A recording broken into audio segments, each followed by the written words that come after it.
Assalamualaikum warahmatullahi wabarakatuh. Om Swastiastu, Namo Buddhaya, salam kebajikan, salam sejahtera bagi kita semua. Dan semoga saudara-saudara sekalian diberikan kesehatan dan dilancarkan segala rezekinya.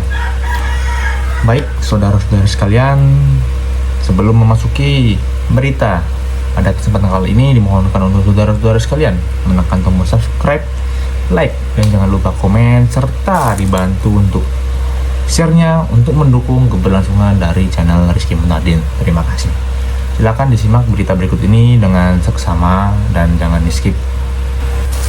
Baik saudara-saudara sekalian, pada kesempatan kali ini saya akan menyampaikan berita terkait program pemerintah kita, yaitu Koperasi Merah Putih. Yang dimana Koperasi Merah Putih ini adalah program koperasi simpan pinjam yang penjalanannya dilaksanakan oleh TNI negara NKRI ini. Koperasi Merah Putih ini sampai mengambil dana desa untuk keperluan dari koperasi ini. Apakah koperasi ini sangat penting sehingga harus mengambil dana yang lain? Dan juga apakah motif dari berdirinya Koperasi Merah Putih ini, padahal ada program-program yang lebih penting dan juga satu proyek atau kegiatan yang memerlukan dana lebih seperti dunia pendidikan ataupun subsidi perekonomian yang kini kian memanas karena kejadian perang. Di tengah sistem MBG yang semrawut ini, yang dimana banyak oknum-oknum yang memanfaatkan MBG ini sebagai lahan untuk mencari harta pribadi, dan dimana sistem MBG ini masih belum benar, muncullah Koperasi Merah Putih yang tidak tahu sebenarnya urgensi dari berdirinya Koperasi Merah Putih ini. Untuk melemparkan beritanya, disilahkan saudara-saudara sekalian untuk menonton berita berikut ini. Jangan di skip, silahkan ditonton dengan seksama.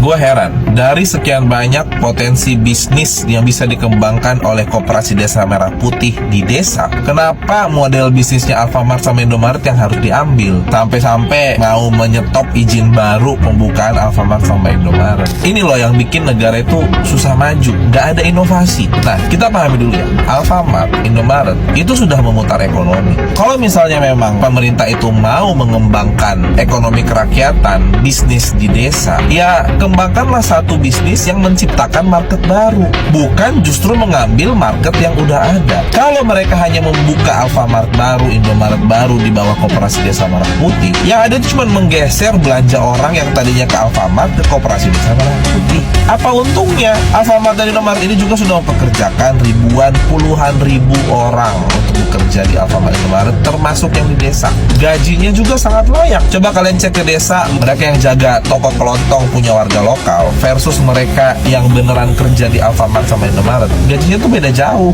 Alfamart Indomaret tuh gajinya UMR, sementara yang kerja di toko kelontong UMKM itu gajinya kadang-kadang jauh di bawah UMR. Kenapa harus mindahin putaran ekonomi dari bisnis orang ke Koperasi Desa Merah Putih? Kenapa nggak ciptakan satu bisnis baru? Misalnya peningkatan kualitas produksi pertanian di desa supaya bisa ekspor, atau potong tuh jalur distribusi yang menggunakan tengkulak. Tengkulak itu adalah model bisnis yang paling tidak fair. Kenapa? Karena untungnya gede terpusat kepada mereka yang punya modal, petaninya dapatnya sedikit, dan distribusi ekonomi dari bisnis tengkulak itu sebenarnya sangat sedikit. Penyerapan tenaga kerjanya juga tidak banyak. Mereka juga tidak diwajibkan untuk meng-hire karyawan dengan gaji UMR dan seterusnya. Harusnya bisnis-bisnis seperti ini yang di-cut kalau memang pemerintah mau serius. Jangan justru bisnis-bisnis yang sudah mempekerjakan banyak orang, produk UMKM juga sudah diserap masuk di Alfamart Indomaret. Justru bisnis seperti itu yang pengen diganggu. Jadi niatnya dari awal ini apa sih? Ingin mengembangkan ekonomi, atau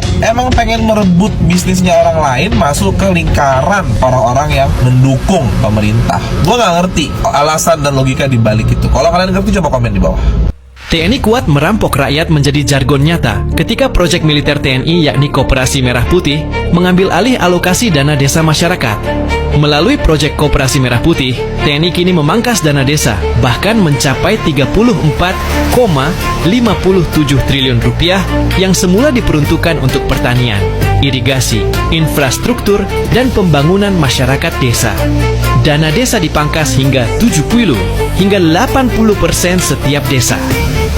Nuansa komando dari program Koperasi Desa Merah Putih ini kental sekali gitu. Banyak kepala desa yang kemudian mengeluh lah ya bahwa keberadaan program Koperasi Merah Putih ini tidak banyak melibatkan mereka gitu. Ternyata di lapangan kepala-kepala desa ini mengeluh karena dana desa mereka dipotong sekitar 70-80% itu untuk pembangunan fisik untuk Koperasi Desa Merah Putih. Pada tahun-tahun sebelumnya, setiap desa rata-rata menerima 1 miliar rupiah.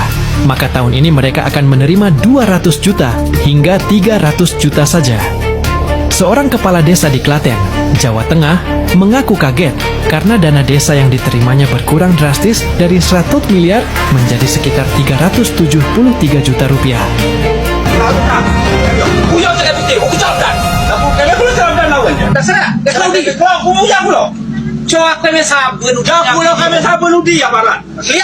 Silakan. Nggak takut sama aparat. Bapak pun tidak ada dasarnya membangun di sini. Aku udah mau sampai ribut. Udah. Lah kita tidak aman. Bapak pembangunan itu dasarnya ada Pak. Hibahkah di sini? Amun udi casna ngudik mugat. Sugan Pak. Mulia aku mugat nah. Aku mugat. Perlihatkan Bapak suratnya. Suami Pemda.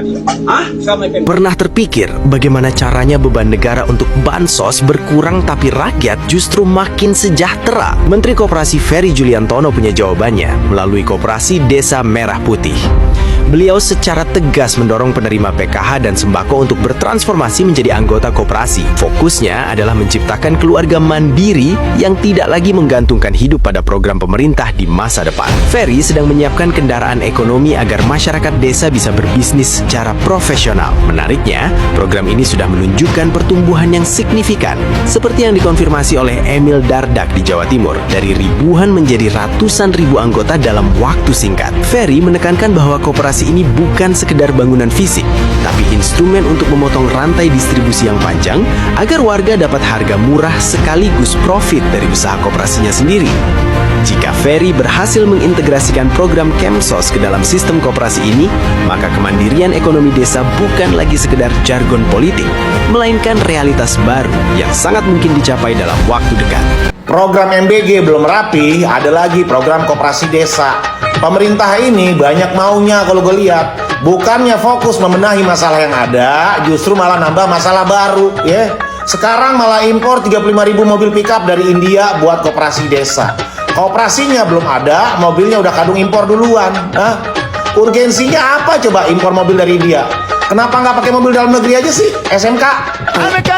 Menteri Desa bilang kalau Kopdes jalan, Alfa Indomaret harus stop. Sudah terlalu kaya. Ini menarik nih. Kopdes ini singkatan dari Koperasi Desa. Ini adalah program dari pemerintah biar masyarakat desa bisa sejahtera dan bantu perekonomian desa. Secara teori bagus banget karena bisa buka lapangan pekerjaan buat orang-orang di desa. Masalahnya ada berita kayak gini. Menko Ferry minta Alfamart dan Indomaret stop ekspansi karena mengancam Koperasi Merah Putih. Menteri kita bilang Alfamart dan Indomaret ini udah merajalela, monopoli dan mengancam koperasi desa. Quote-nya bisa kau baca di postingan ini. Netizen komen, bersainglah, jangan apa-apa pola pikirnya mau monopoli aja. Masyarakat berhak menentukan pilihan mau belanja di mana. Warung Madura aja berani hadap-hadapan sama Alfa dan Indomaret. Masa Koperasi Merah Putih takut kalah saing? Sekarang pertanyaannya, kok jadi kayak saingan gini? Pemerintah kan pada esensinya membantu keberlangsungan hidup rakyat, bukan nyari keuntungan. Masa iya pemerintah kita nyari untung? Nggak mungkin lah. Saya sebagai pecinta Alfamart dan Indomaret dengar berita ini memang emosi. Tapi sebagai warga WNI yang baik, kita harus berusaha buat netral dan objektif. Kita coba lihat ini dari sudut pandang lain dan berempati. Menteri kita bilang Alfa dan Indomaret ini nyedot keuntungan di desa. Beliau bilang kalau Alfa dan Indomaret untung, yang nikmatin pemegang saham di kota besar. Sementara kalau koperasi desa untung, ya warga desanya yang nikmatin keuntungan. Jadi kekhawatiran beliau datang dari sini. Semua bisa kamu baca di artikel-artikel ini. Nah sekarang kita udah dengar dua sisi. Kalau menurut kamu gimana? Saya mau dengar pendapat kamu.